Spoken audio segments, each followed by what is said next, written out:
We'll guide you through how to use Namecheap Live Chat to get support whenever you need it. If you find this helpful, consider subscribing and liking the video.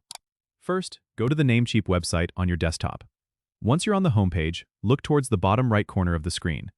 You'll see a small chat icon, which is typically a speech bubble or a headset symbol. Click on that icon to initiate the live chat feature. A chat window will pop up, prompting you to enter your details. You might need to provide your name, email address, and briefly describe your issue or question. This helps the support team prepare to assist you better. After filling in your details, click the Start Chat button. You will be connected to a Namecheap representative shortly.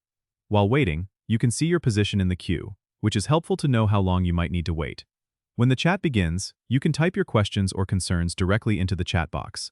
The support representative will respond and guide you through any issues or inquiries you have.